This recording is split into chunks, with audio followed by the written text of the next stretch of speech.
हमारे सैनिक इस अवस्था में।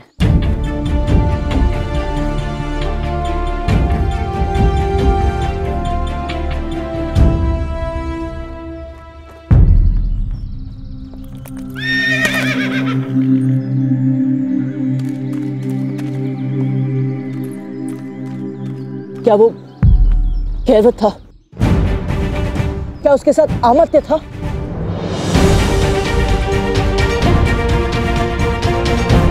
किस दिशा में गए हैं वो?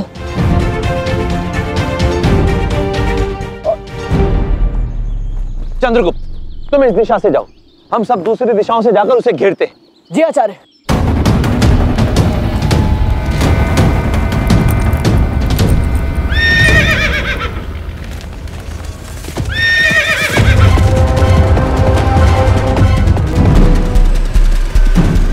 रुको!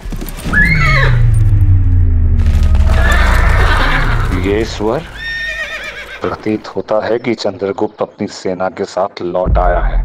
उचित कह रहे हो तुम, हमें अलग अलग दिशा में हो जाना चाहिए।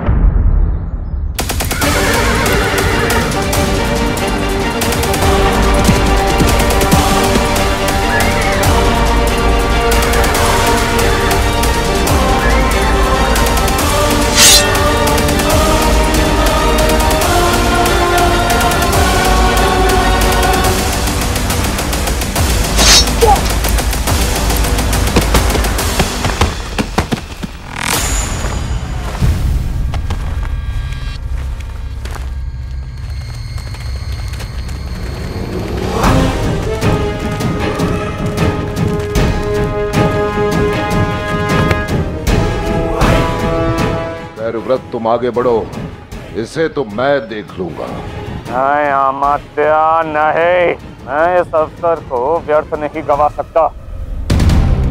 आज आप और मैं मिलकर इस देशद्रोही का अंत कर देते हैं, सारे खेल का ही अंत कर देते हैं। साधु, आप पीछे हटिए अमात्य, मैं आप पर प्रहार नहीं कर सकता। इतने समय पश्चात मिले हो, मैं भी तो देखूं कि तुम्हारे गुरु ने तुम्हें प्रशिक्षण कैसा दिया है।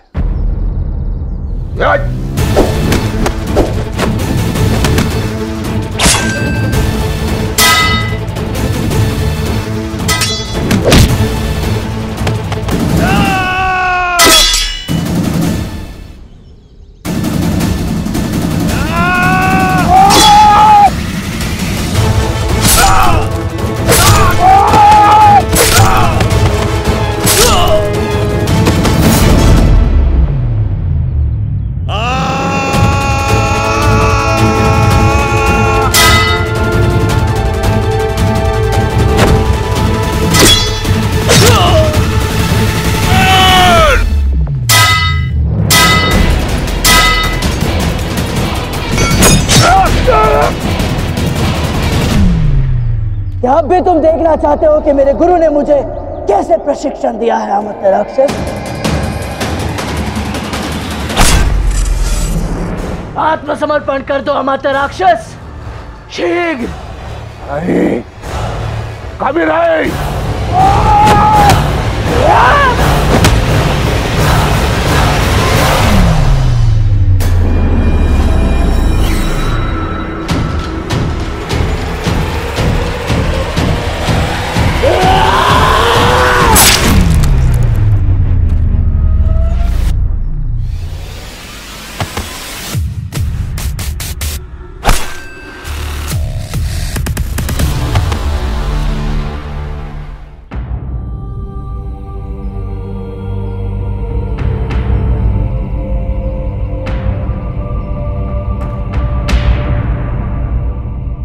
दुर्धरा वो ये इसी के योग्य थे। चंद्रगुप्त, अमात्य,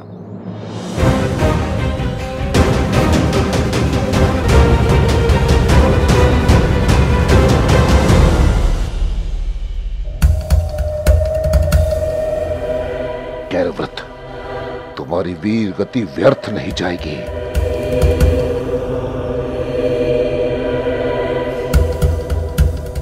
मुझे मां महिम से शीघ्र मिलना होगा और तारा के विश्वासघात का यह प्रमाण देना होगा। यदि अमात्य महल में पहुंच गए तो सम्राट के समक्ष तारिणी का सत्य प्रकट हो जाएगा। चिंता मत करो दुर्धरा, मुझे पूर्ण विश्वास है कि विषकन्याओं के साथ तारिणी भी मगध से निकल गई होंगी और वो शीघ्र ही आते होंगे।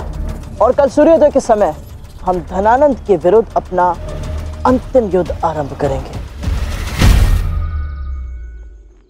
चंद्र, वो देखो।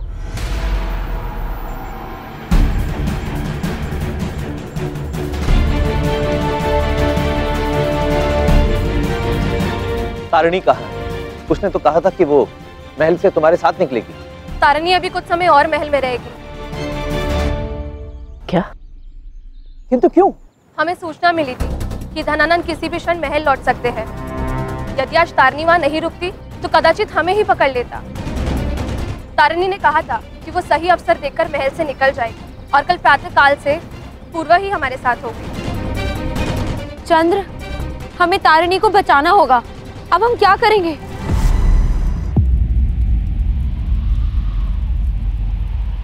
तुम्हारे अतिरिक्त अब मेरा कोई नहीं है तारा।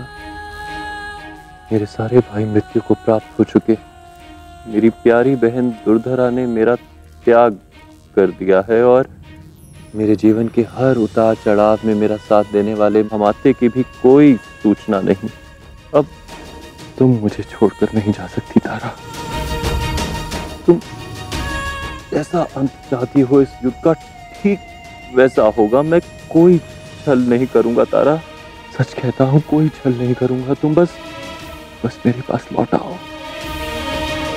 मैं तुम्हारे बिना वो निर्जीव जीवन जिया है, मैं पुनः वो निर्जीव और खोखला जीवन नहीं जीना चाहता तारा।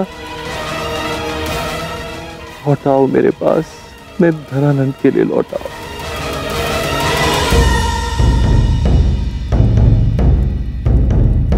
सावधान सावधान सावधान! मगधपति सम्राट धनानंद के परम शत्रु चंद्रगुप्त मौर्य और विष्णुगुप्त चाणक्य ने मगध के विरुद्ध युद्ध की घोषणा कर दी है। सावधान सावधान सावधान! सम्राट, महामात्य की कोई सूचना मिली? अभी तक तो नहीं सम्राट, परंतु हमारे सैनिक उन्हें ढूंढ रहे हैं। हमारे सभी सैनिकों को यहाँ पर बुला लो। अब महामात्य की खोज नहीं, केवल युद्ध होगा। जैसे ही महारानी की मूर्छा टूटे मुझे सूचित कर देना, भले ही मैं युद्ध भूमि पर क्यों ना। जो आज्ञा सम्राट।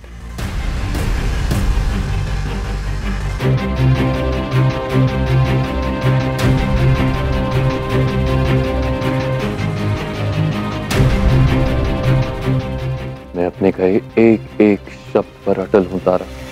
इस युद्ध का अंत तुम जैसा चाहती हो वैसा ही होगा। यदि तुम नहीं चाहती कि मैं उस चाणक्य और चंद्रगुप्त को मारूं तो ठीक है, मैं उन्हें नहीं मारूंगा। बस तुम मेरे पास पुनः लौट आओ। दूसरों की भांति मुझे छोड़कर मत जाना।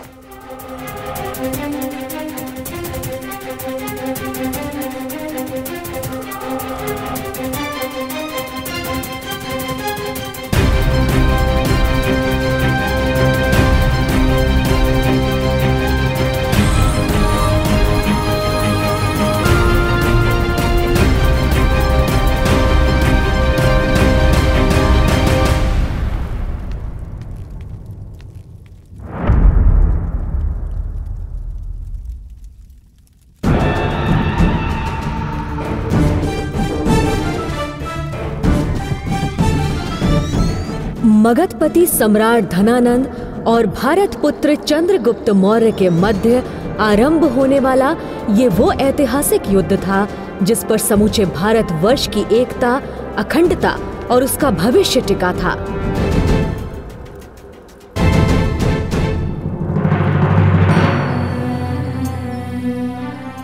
चंद्र, आज जो ध्वजा आज पीपली वन के महल में लहरा रही वही ध्वजा मुझे भारतवर्ष में लहरानी है। चंद्र, मुझे वचन दो चंद्र कि तुम सम्राट बनकर रुकोगे नहीं। तुम नए भारत की नींव रखोगे, हमारे देश के सम्मान और समृद्धि के लिए निरंतर प्रयास करते रहोगे।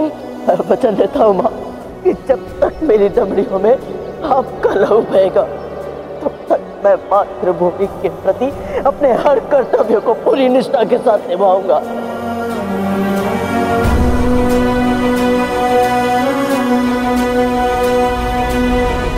शीघ्र ही आपके अखंड भारत के स्वप्न को पूरा करेगा आपका पुत्र चंद्रगुप्त।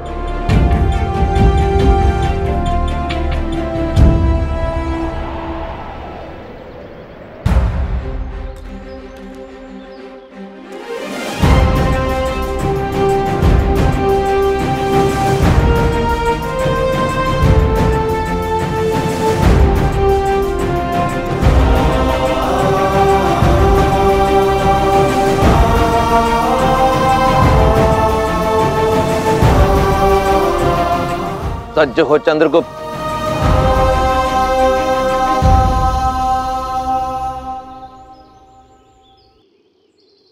अंततः वो घड़ी आ ही गई जब मैं धनानंद की ही धरती पर उसके वर्चस्व का अंत कर दूंगा। धनानंद, तुम्हारे साम्राज्य को ग्रहण लगाने आ रहा है चंद्रगुप्त मौर्य।